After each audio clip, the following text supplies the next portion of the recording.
Hello everyone, welcome back to IMO Reviews. It's good to see you. It has been a little while. Unfortunately, I wasn't very well, but I'm back on my feet.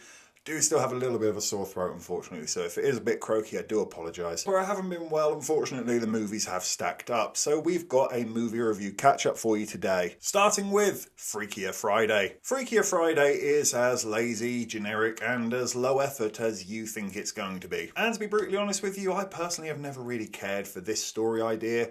It's something that I think is fun for the first 10 minutes, and then I'm just immediately bored of it. So I was not at all excited to check this movie out. I thought it was going to be a complete misery, but I have to give the movie some credit. It wasn't all that bad. The word that comes to mind when I think of Freakier Friday is harmless. It's not unbearable, not by a long shot. In fact, I would say that it was quite good to see Lindsay Lohan again and see her doing well. And I thought she still worked really well with Jamie Lee Curtis. It does understand its target audience and it does play to it very well. And it does have this nostalgic air of Disney Channel movie about it. That's where it feels like it belongs. And that's fine. I'm not mad at it. It's not made for me. I'm never going to watch it again and give it another month and I'd have completely forgotten it. But I'm sure it's going to find its audience and work for a fair few people out there, especially those who really do love that first film. It's fine for what it is.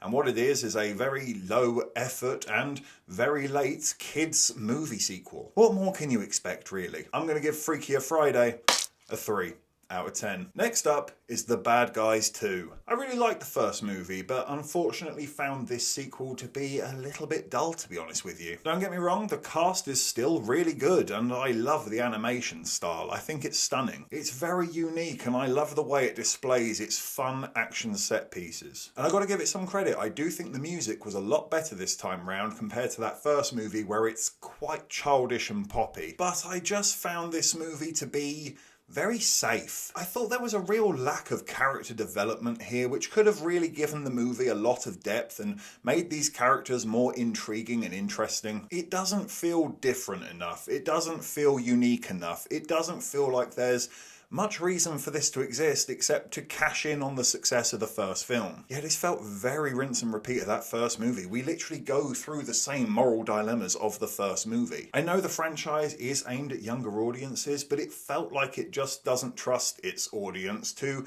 understand depth or complexity, which is a little insulting, to be honest. It all feels so surface level and shiny and moving at breakneck speed because we have to keep your attention. I don't know. I wanted to like it more than I did.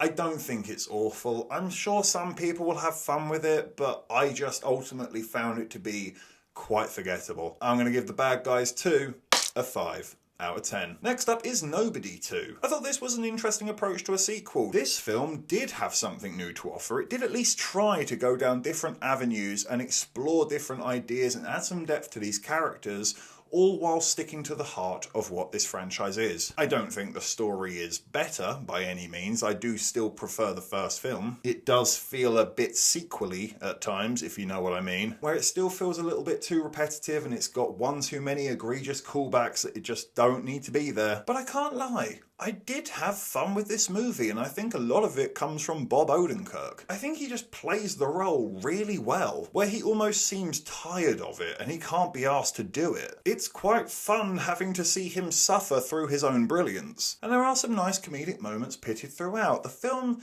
definitely knows what it is, and it is not going to try and be anything more than that, and ultimately is just another Nobody film. As a very late summer popcorn flick, I did have fun with it, but I can't help but feel like it might have been better served in the comfort of my own home. I'm going to give Nobody 2 a 6 out of 10. And finally, its highest to lowest, Spike Lee's remake or retelling of the beloved Kurosawa movie, High and Low. I was very apprehensive about this one. I haven't seen all of Spike Lee's movies, but to be honest with you, the only one I really like is Do the Right Thing. And I was even more concerned having seen his woeful attempt of remaking a masterpiece, Old Boy.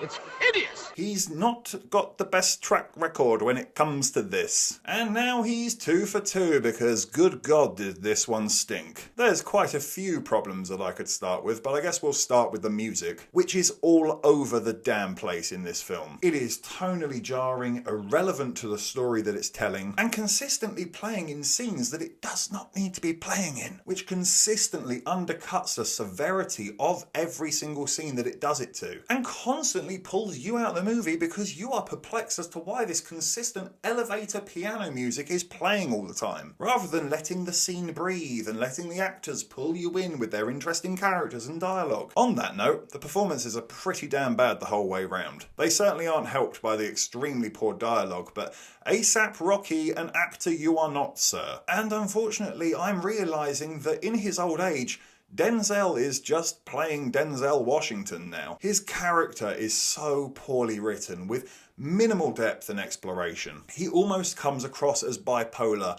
how rapidly he changes his mind and principles, sometimes in the very same scene. You're waiting for this complexity about the man to be revealed, but it just isn't there. It's all so surface level, as this movie just endlessly hurtles on messily towards what can only be described as a complete and utter car crash of an ending. And just as you think it's over, no, you still have to plug in for what feels like an eternity as we go through wrap up upon wrap up upon wrap up before it finally gives you the mercy of the end credits. This was an utterly baffling slog to get through. It gave me almost absolutely nothing to work with. In fact, the only real joy I got out of it is my bafflement at Spike Lee's approach to this. Spike Lee really needs to stop doing this. The next time we hear he's doing one of these remakes, let's say he's doing Memories of Murder, let's just shut that shit down instantly, okay? Please. I'll give it this. I'm certainly not going to forget it anytime soon, but I'm going to give highest to lowest